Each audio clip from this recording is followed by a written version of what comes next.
commencer un journal secret.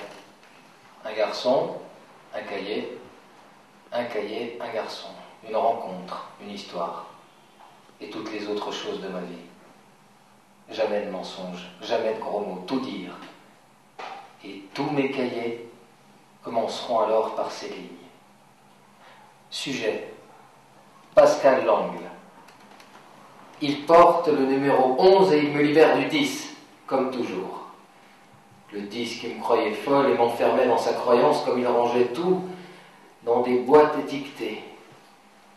Il ne m'a pas attendu pendant mon absence au monde, mon absence de moi-même, 18 mois de ma vie entre parenthèses. Mais l'amour, j'ai 27 ans. Alors, je me suis jeté dans les bras de ce 11e, après une si longue privation, après si longtemps de désert. Ma peau, redevenue vierge, le goût du plaisir retrouvé, intact. Quelle serait la réaction de mes numéros s'ils connaissaient cette petite manie de coller un chiffre dans leur dos? Ils ne sauront jamais. Jamais. J'ai déterré au hasard le cahier numéro 5. Une horreur. Quel style. Redondant, poulet, du verbiage genre... Et chaque jour sera une surprise qui illuminera nos heures de solitude, d'incertitude. Ce chemin vers la mort sera étoilé de millions de petites morts, de toi à moi, de moi à toi. Et les fautes. On enterre, on oublie, et surtout on ne corrige pas ce qui ne peut pas se corriger. Ce qui est écrit est comme ce qui est vécu, gravé, à jamais. On ne revit pas sa vie. On ne réécrit pas la trace. L'idée de lire et relire, c'est quand même Véronique Enfonceau qui est la journaliste de Téléweb. Et donc, j'ai trouvé effectivement que l'idée de relire des livres qui ne viennent pas de sortir était une bonne idée, parce que ce livre a été édité par Luciano Melis, mon livre sur Sosno, en 2002. Et il aurait pu être oublié, et puis vous voyez, on le sort archéologiquement, si j'ose dire, parce que Sosno a été très passionné. Messieurs, bonsoir. Notre ami sculpteur Sacha Sosno aurait dû être parmi nous ce soir. Il est bloqué par une angine depuis quelques jours. Hier soir, la fièvre était stationnaire. Hélas, ce matin, c'était 40 de fièvre. Donc nous n'aurons pas le plaisir pour cette fois-ci, mais ce n'est que de partir au bis. Sacha, bonsoir. Bonsoir. Alors, vous deviez être ce soir à l'hôtel Aria pour assister aux rencontres littéraires et pour être aux côtés de Pascal Marmé et de France Delville qui vous a consacré un livre, Sosno traversé en forme de fugue. Enfin, il ne faut pas trop écouter les artistes parce que des fois ils ne savent pas ce qu'ils disent au sens propre du terme. Mais je crois que le livre de Delville est bien. Et parce qu'elle tourne autour de l'art du voyage. Bon, tout artiste, c'est un voyageur. C'est un voyageur dans sa toile, c'est un voyageur dans son roman, dans sa sculpture, dans son saxophone. Donc on a toujours, depuis des siècles voyagé. On est des Pérougines, on est des gens du voyage. Et en France, ça fait référence à la fugue. Elle est un peu concertée, mais c'est vrai, j'ai toujours fugué vers là. Et j'ai fugué en bateau à voile. Ça m'a permis après de revenir à la sculpture. Et puis le fugueur, il est revenu à Nice, qui pour moi est une terre d'asile. C'est une ville d'asile, on pourrait presque dire. Et je peux quand même citer notre cher maître Emmanuel Levinas, dans une phrase qui s'applique ce soir. Le visage de l'autre me regarde, même s'il ne me regarde pas. Le visage de l'autre me regarde, même s'il ne me regarde pas. Je ne vous vois pas ce soir, vous ne me voyez pas, mais je crois que nous nous regardons. Mais...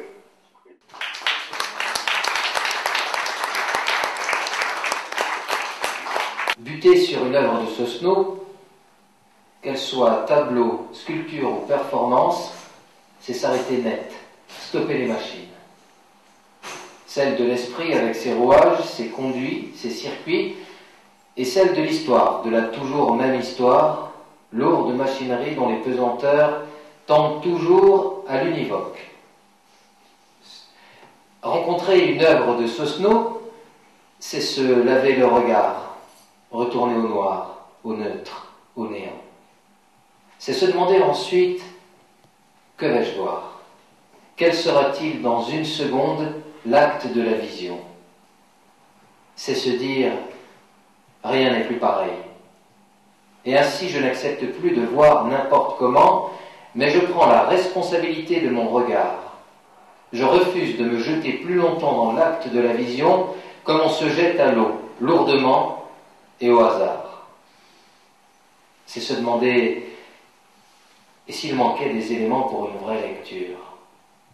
C'est comprendre que ce qui manque est peut-être plus important que ce qui est présenté, que les trous ont autant de signification que les pleins. Voilà, c'est un texte que j'avais écrit en toute innocence, si j'ose dire, puisque je n'avais pas encore tout à fait rencontré la psychanalyse, ça allait venir juste après, et que donc je n'avais pas rencontré le judaïsme. Donc ça, c'était, face aux sculptures de Sosno, la découverte, la révélation de ce qui est percé. J'ai rencontré Matisse avant ses 17 ans, après Matisse était mort, et bien Sosno déterrait des bouts d'obus à signer. Alors c'est vrai qu'il y a des correspondances comme ça tout au long de l'histoire de Sosno.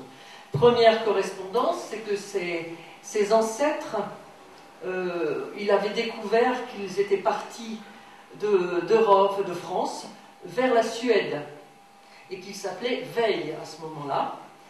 Et que donc c'était sur un bateau qu'il y avait l'ébéniste de Veil, l'ébéniste du roi, qui était l'ancêtre de Sosno. Et ce qui va se passer est de partir. Il le dit à un moment, j'ai un appartement aussi à New York, et si je prévois, parce qu'il a reproché à tous ceux qui étaient au courant de la Shoah de ne pas l'avoir dit. C'est dans mon livre, il l'a dit, et ça c'est quelque chose qui est, si on connaît Sosno, certains ici le connaissent, c'est quelqu'un qui essaie de prévoir plutôt que de subir et de mourir. Une enfance compliquée, chahutée, choquée par la guerre.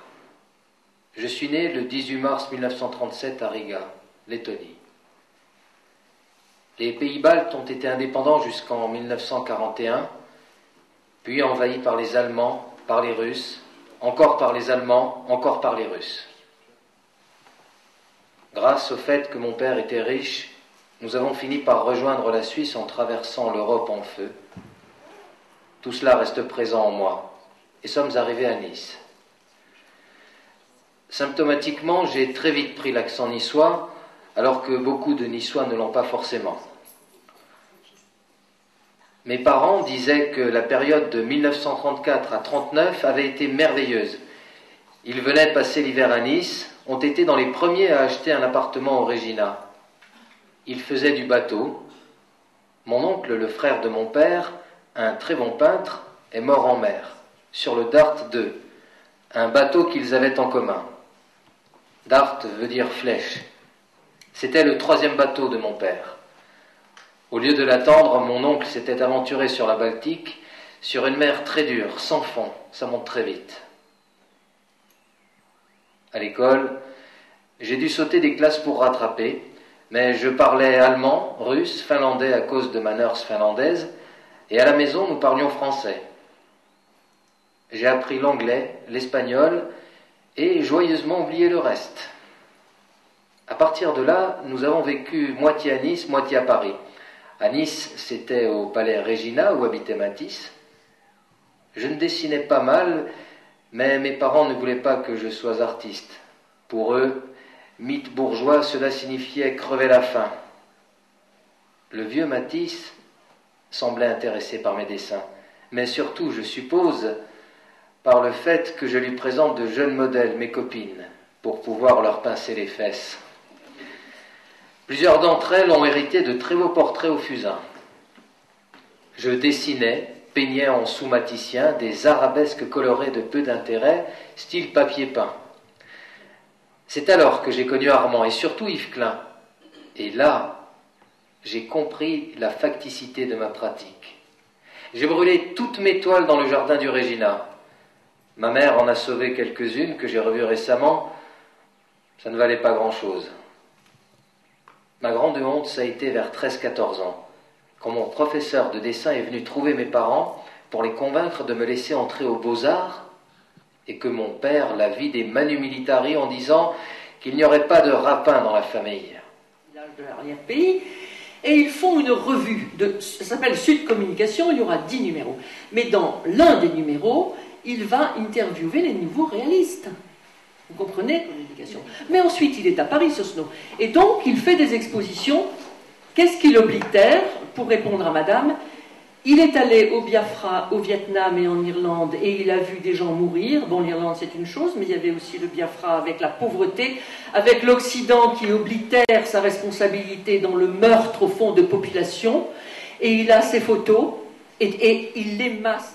Macha et moi avons eu la chance de rentrer après 2 ans et demi en mer, sans un doigt coupé, un orteil écrasé, sans aucune blessure. Rudement content d'avoir conservé notre intégrité physique, de revenir dans une forme superbe. Par contre, nous étions devenus incapables de téléphoner, de nous confronter au combat de rue, à la guérilla urbaine, comme nous apparaissait la vie en ville. De cela, Macha s'est beaucoup plus vite rétablie que moi. Au bout de 3 mois, elle avait trouvé un travail de styliste pour faire bouillir la marmite. Moi, il m'a fallu 6 mois. En voilier, on développe des sens, des facultés qui à terre dorment. Et à contrario, lorsqu'on rentre, il faut se réadapter. Il m'a fallu 6 mois pour me reconstituer dans la forêt de Tourette-sur-Loup, dans le cabanon d'Edmé de la Salle. Il m'a fallu passer des journées entières tranquilles. Mes premières sculptures en plâtre, je les ai conçues dans cette cabane. Avec une lime et une râpe, elles ont donné mes premiers bronzes. L'histoire de l'exil, elle est là. C'est pas un exil forcément historique, puisque maintenant, comme vous le savez, il y a des gens qui vont peut-être réécrire autrement l'histoire concrète du peuple juif, mais en tout cas, l'idée de l'exil, ça va être déjà l'exil par la langue, par de toute façon la linguistique, ça va être l'exil par la psychanalyse, aussi bien Freud que Lacan, c'est-à-dire que le réel est oblitéré parce qu'on ne sait pas ce qu'on voit. Voilà. Et mon intervention, c'est pas tellement une question, c'est plutôt rajouter une petite touche dans le portrait magnifique que France a fait. Et je me réfère à une interview que j'ai faite de Sosno, où Sosno me dit, et ça a choqué pas mal de gens qui ont vu d'ailleurs l'interview, tu t'en souviens, la sculpture, ça n'existe pas. La sculpture, ça n'existe pas. Et ça fait bondir un certain nombre de gens qui ont vu ça. Je ne connais rien, que ce soit en littérature, soit en peinture, en musique, c'est quand même le spectateur, c'est quand même l'auditoire qui réinvente l'œuvre. Parce que de nous-mêmes, lorsqu'on livre un objet, il n'est jamais absolument terminé. C'est toujours dans le prisme, dans le regard d'autrui qu'il se termine. Alors que ce qui est très intéressant dans les artistes d'école de Nice, c'est que leur œuvre ne nous inspire pas une sorte d'admiration, je dirais presque, qui nous immobilise, qui nous annihile. Au contraire, leur œuvre nous invite à créer. C'est-à-dire qu'un Sosno nous dit, voyez, regardez, moi, qu'est-ce que je fais? Je prends des sculptures, je coupe dedans. Ben, si vous avez une bonne idée, allez-y.